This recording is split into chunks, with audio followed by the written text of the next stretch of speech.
Review of dacoit. Rajamouli గారి cinema ఎలా అయితే పక్కా హిట్ బొమ్మరా అని నమ్మి వెళ్ళిపోతామో, నా ఒపీనియన్లో అడివిశేష్ గారి మూవీ కూడా అంతే. ఖచ్చితంగా ఇది సక్సెస్ఫుల్ సినిమా అని పూర్తి నమ్మకం ఉంది. ఏ పాయింట్లు కూడా మిస్ఫైర్ అయ్యే ఛాన్స్ లేదని బ్లైండ్గా నమ్మేసే కొంతమందిలో నేను కూడా ఒకనే. అదే పాజిటివ్ మైండ్తో సినిమాకి వెళ్ళా చూసా.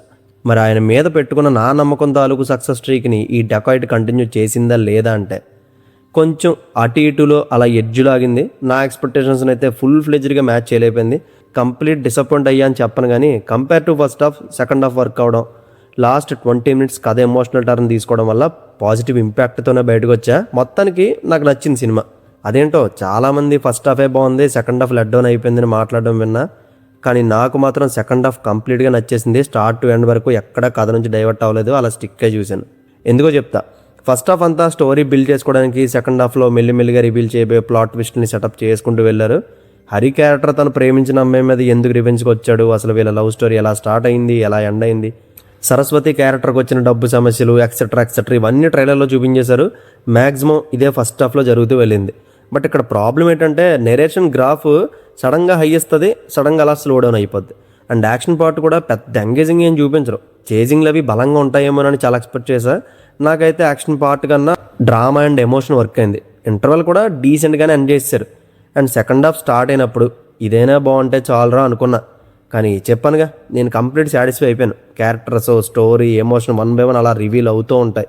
ఎండింగ్ వచ్చేసరికి ఏదో మిస్ అవుతుందనే చిన్న లోటు ఉంది. అప్పుడే సడన్గా ఒక హై ఇస్తాడు.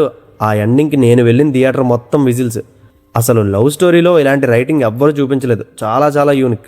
వెళ్ళే ప్రొసీడింగ్స్ కొంచెం మీ ఎక్స్పెక్టేషన్స్ని మ్యాచ్ చేయకపోవచ్చేమో, కానీ ఫ్రెష్ ఎక్స్పీరియన్స్ అయితే ఖచ్చితంగా ఇస్తుంది. Screen play work very well. And దీనికి సాంగ్స్ కూడా వర్కౌట్ అయ్యి ఉంటే బెటర్ ఒపీనియన్ వద్దు. సాంగ్స్ ఉంటాయి కానీ పెద్ద ఏమి ఎక్కలే, కానీ బ్యాక్గ్రౌండ్ స్కోర్ బాగుంటుంది. టెక్నికల్గా మాత్రం చాలా సాలిడ్గా ఉంటుంది సినిమా. ఇంకా అనురాగ్ గారి కాస్టింగ్ మరీ పవర్ఫుల్ అలా ఏం కాదు, కానీ ఇంపార్టెంట్ రోల్ అవుతుంది. Sesh as usual swag plus ఎమోషన్తో ఇంప్రెస్ చేస్తాడు. బట్ ఇక్కడ అవుట్ ఆఫ్ సిలబస్ మాత్రం మృణాలనే. స్టార్టింగ్ ఒక 20 minutes తప్ప కథ మొదలైనప్పటి నుండి ముఖం మీద నవ్వే లేకుండా ప్రతి సీన్లో ఏదో ఒక ఎమోషన్ చూపిస్తూనే ఉండాలి. అంత పెయిన్ మోస్తుంది ఆ క్యారెక్టర్. ఆమె పెర్ఫార్మెన్స్ సినిమాకి చాలా బలం. వితౌట్ హెర్ ఈ డకాయిట్ని ఊహించుకోలేం. శేష్ ఇందులో హీరో అయి ఉండొచ్చు, బట్ ఇంకో హీరో అంటే మృణాలనే. నా opinion it's a multi starrer film. She did తోప్ యాక్టింగ్. ఇవన్నీ కాకుండా ఒక్క మేజర్ డ్రాబ్యాక్ అనిపించింది మాత్రం రన్ టైం. బట్ వాళ్ళ సీన్స్ అలా ప్రిపేర్ అయ్యి రాసుకున్నారు కాబట్టి ఏమీ చేయలేం. ఇది ఉంచొచ్చు, ఈ సీన్ తీసేయచ్చు అని చెప్పడానికి కూడా ఇందులో ఏముండదు. ప్రతిదానికి కనెక్షన్స్ ఉంటాయి. ఓవరాల్గా మరీ ఎక్కువ ఎక్స్పెక్ట్ చేయకుండా ఒక కొత్త love story with action backdrop చూద్దామంటే ఖచ్చితంగా వెళ్ళండి. అడివిశేష్ మిమ్మల్ని అస్సలు డిసప్పాయింట్ చేయరు. మరి దీనికి నేను ఇస్తున్న rating 2.75 out of 5. See you in the next video. Take care friends. Thank you. Tata.